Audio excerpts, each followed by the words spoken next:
62%. 62% of you guys said, Paulie, don't bother. Don't do it. You don't need to review Ahsoka. And yet, here I am.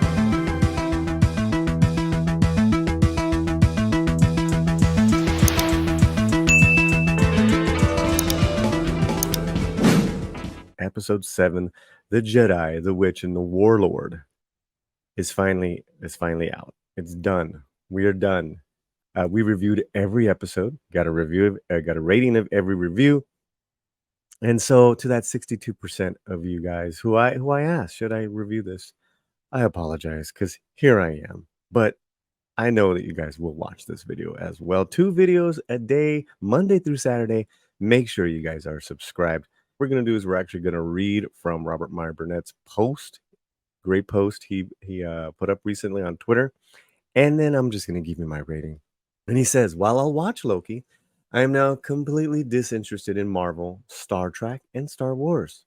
5 years ago, if you'd ever told me that I'd feel that way, I'd have said you were insane. But here we are. 3 franchises die, all for the same reasons. Writing. It's over 56,000 views. 185 comments. Do you think he hit a nerve?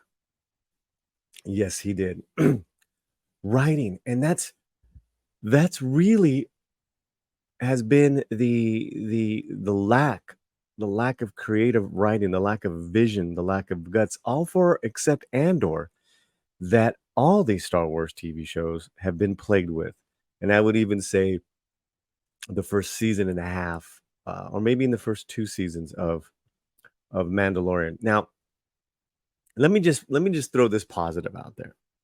If you want positive breakdown in regards to, all the, what do you call it? The Easter eggs, and did you know this statue and that character from that show and this, go to Star Wars Meg.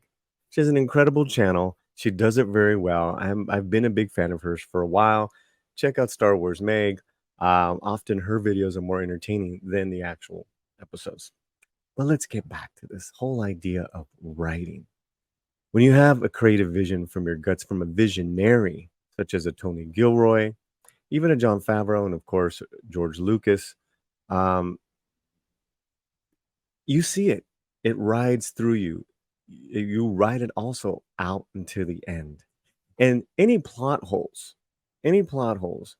may be forgiven because overall, the sense of story and the scope are what ultimately entertains you. This is the opposite.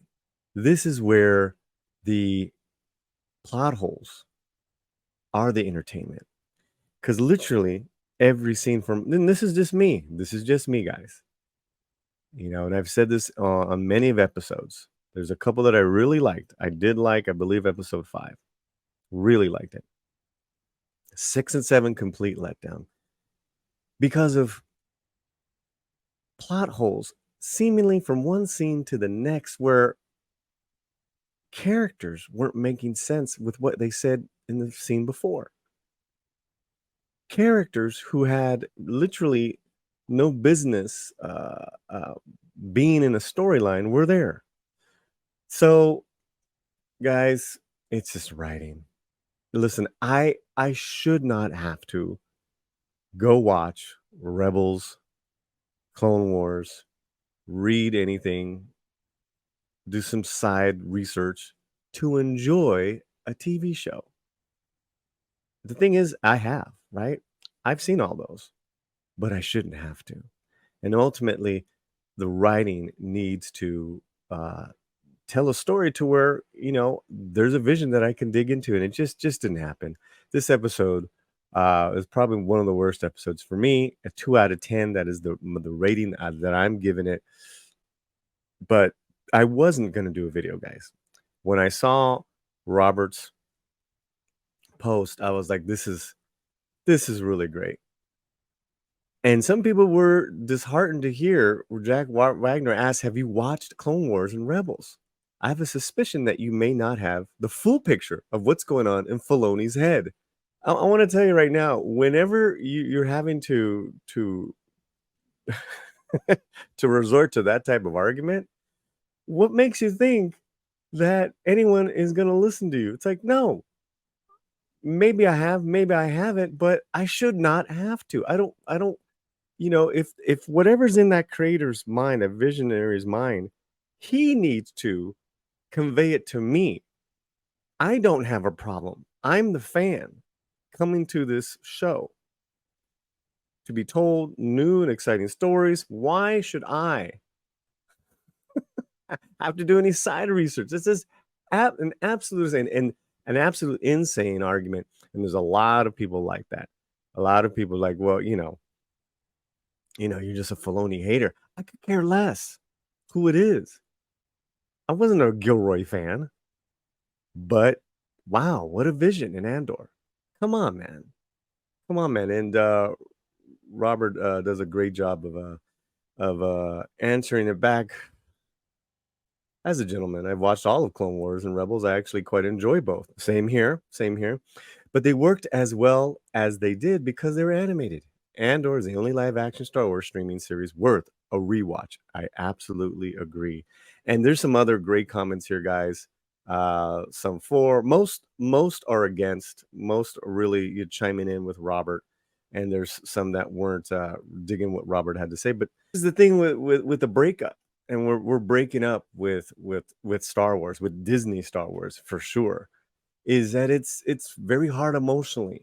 We don't want to accept the mediocrity that something is so beloved, something you grew up with, whether it's from the OG Star Wars or you grew up with the prequels, or now in this generation you grow up Clone Wars Rebels, that something so beloved can be such a disappointment. And when we're breaking up with someone, it's that heartache, and you're going to defend that heartache because you're vulnerable and you're you're sad. Wow, I'm giving a Star Wars breakup therapy. Yeah, guys, that's really it. You can check it out on my reviews. We can belabor it and keep going and going, but this whole idea of writing, the writing was just gutless, without vision. And any vision, here and there that was interesting was way too short. Rest in peace, Ray Stevenson, the only character that was very interesting. And ultimately, he was maybe in one or two 10-second scenes in the entire final episode. Very, very disappointing. But that's where we're at, guys. That's where we're at. What do you guys think? Leave me your comments wherever you're at. Keep that slam fuerte. Gracias.